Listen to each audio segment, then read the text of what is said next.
Saúde, veja a quantidade ideal de proteína que deve ser consumida diariamente. Estão abertas as inscrições para a oficina de férias do Museu da Inconfidência. E hoje é dia de conferir as oportunidades de emprego no nosso quadro de vagas. E você vai conhecer um projeto de extensão da UFOP que está organizando o setor de topografia do Museu de Ciência e Técnica e atraindo visitantes de outros estados. Fique com a gente, está começando o Plano Aberto.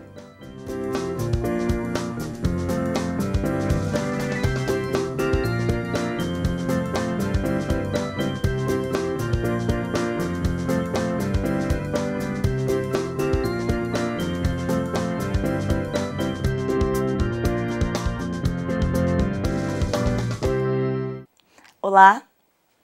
A proteína é essencial na manutenção da saúde do corpo.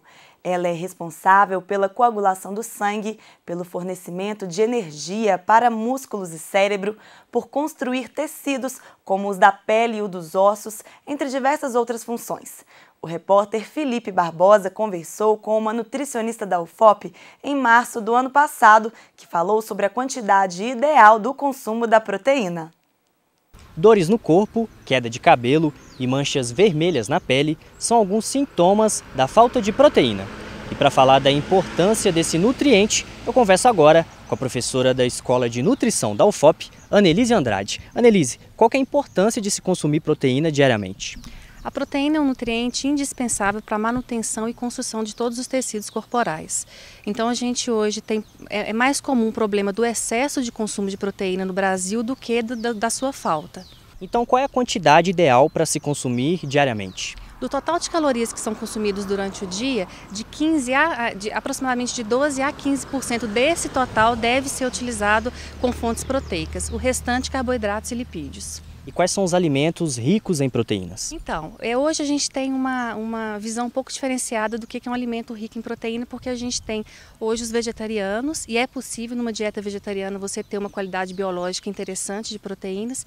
Os principais alimentos ricos em proteínas são as carnes, os leites e derivados e ovos, mas em uma dieta vegetariana a gente consegue, com um planejamento adequado, colocando uma fonte de cereal e uma de leguminosa no mesmo prato do paciente, a gente ter uma proteína de boa qualidade biológica. Então é sempre importante a gente ter o arroz e o feijão, por exemplo.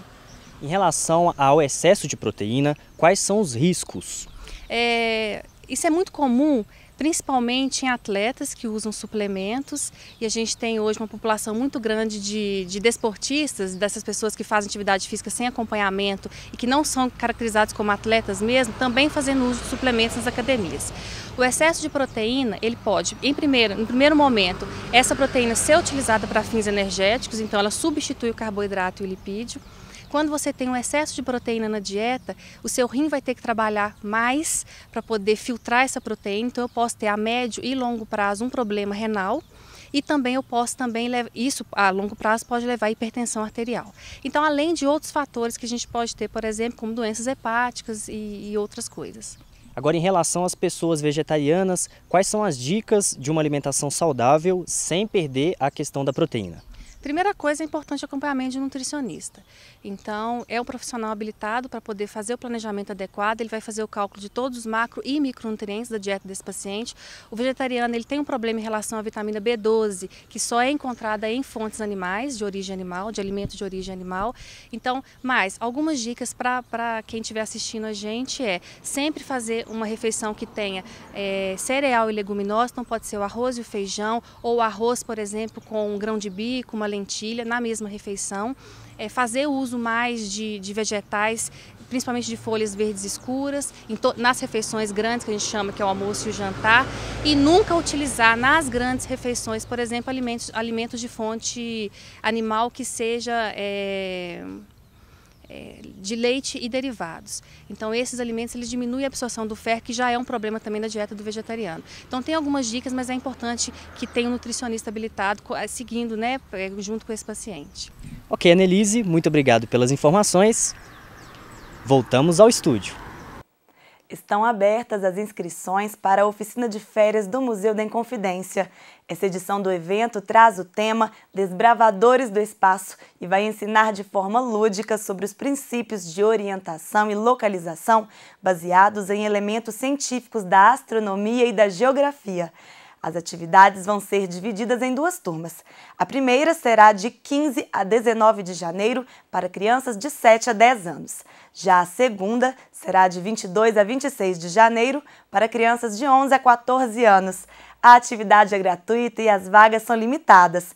As inscrições devem ser feitas pelo e-mail educativodomuseu@gmail.com ou pelo telefone 3551-1378. As oficinas vão ser realizadas na Casa do Pilar, que fica na Rua do Pilar, número 76, em Ouro Preto. Começou o ano procurando emprego. Veja as oportunidades disponíveis na região no nosso quadro de vagas.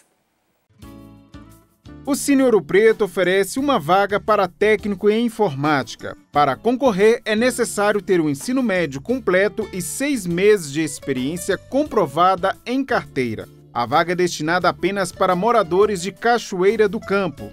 O Cine Ouro Preto também oferece uma vaga para pintor de automóveis. Para concorrer, é necessário ter o ensino fundamental, que pode ser incompleto, além de 6 meses de referência na área. O Cine Mariana oferece uma vaga para instalador de som e acessórios de veículos. O candidato deve ter ensino fundamental completo e 6 meses de experiência comprovada em carteira. A vaga é destinada apenas para moradores de Mariana. O Cine Mariana também oferece 40 vagas para motorista carreteiro. O candidato deve ter o ensino fundamental completo, 6 meses de experiência e carteira de motorista na categoria E. A vaga está disponível para moradores de Mariana. Vale lembrar que as vagas abertas no Cine de Ouro Preto e de Mariana podem ser preenchidas a qualquer momento. Confira outras oportunidades no portal maisemprego.mte.gov.br. Uma turma com mais de 40 alunos do curso técnico em meio ambiente do Instituto Federal de Educação, Ciência e Tecnologia do Tocantins viajou quase 2.000 quilômetros para ver de perto como é desenvolvido um projeto de extensão aqui da UFOP. Veja que projeto é esse na reportagem do Edione Abreu, exibida aqui no Plano Aberto em fevereiro do ano passado. Olhares atentos e empolgados diante da coleção de aproximadamente 200 peças do setor de topografia do Museu de Ciência e Técnica da Escola de Minas. São materiais do início do século passado, como correntes de agrimensor, trenas e bússolas. É um aprendizado novo para mim, né? Que nunca tinha saído do Tocantins e está sendo uma experiência boa, que a gente pode estar conhecendo além do que papel e internet. Nenhum dos museus que eu já tinha entrado tinha toda essa riqueza de conhecimento que tem todas essas histórias e tal, então nada comparado ao que eu vi aqui em Ouro Preto. Estou achando muito enriquecedora, porque não só na parte de meio ambiente, a gente está recebendo muita coisa relacionada à cultura, relacionada à arte, relacionada à história do Brasil. A visita técnica dos alunos é um prêmio aos estudantes ganhadores de uma competição de idiomas promovida pelo Instituto Federal do Tocantins. O destino da viagem tem relação com a área da turma vencedora. Isso é muito bom, muito importante para a vida deles, ainda mais que estão nesse período, né, de segundo ano, de escolha da profissão, que ainda estão em dúvidas, então isso ajuda bastante. O Astronomia para Todos é um projeto de extensão do Departamento de Arquitetura e Urbanismo da UFOP.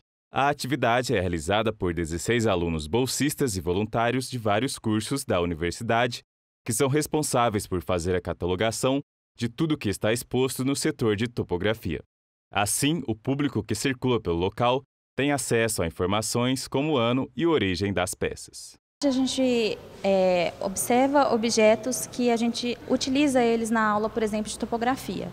A diferença é que na universidade a gente tem acesso aos objetos que são usados atualmente. E aqui a gente tem acesso aos objetos antigos, então os objetos fazem a mesma coisa, só que os da universidade estão mais tecnológicos. O coordenador do projeto destaca alguns resultados já alcançados com o trabalho que deve continuar por mais 1 ou 2 anos. Os alunos já produziram um artigo e já produziram uma lista de peças levantada com as características, fabricante, até dados históricos. Vão desde trena, cadeia de corrente do agrimensor, esquadro de agrimensor, peças antigas, bem antigas, que já não tem mais uma utilização na prática, mas sim para fins didáticos e pedagógicos e histórico, até os teodolitos mais recentes, com a tecnologia ótico-mecânica, alidade, prancheta de agrimensor, material de desenho, desde o lápis até as lapiseiras que estão aqui arquivadas como elementos históricos. Já no setor de astronomia, a novidade trazida com o projeto é que as observações realizadas com o telescópio refrator, construído em 1911, agora também, são feitas durante o dia. O objetivo é monitorar as atividades do Sol e gerar dados que poderão ser disponibilizados para estudos mais detalhados em instituições brasileiras e estrangeiras. O visitante vai conhecer o nosso acervo, conhecer o nosso telescópio antigo e também conhecer um pouco mais da estrela do nosso sistema solar, como ela se formou, como ela vai evoluir e como ela libera energia que chega até aqui na Terra todos os dias. As visitas, como essa que nós vimos aí na reportagem, no Museu de Ciência e Técnica, podem ser agendadas na Secretaria do Museu a partir do dia 15 de janeiro, que é quando termina o recesso da universidade. O telefone é o 3559-3118. Outras informações sobre o projeto Astronomia para Todos você encontra no site da UFOP. E nós ficamos por aqui. Obrigada pela companhia e um bom início de ano!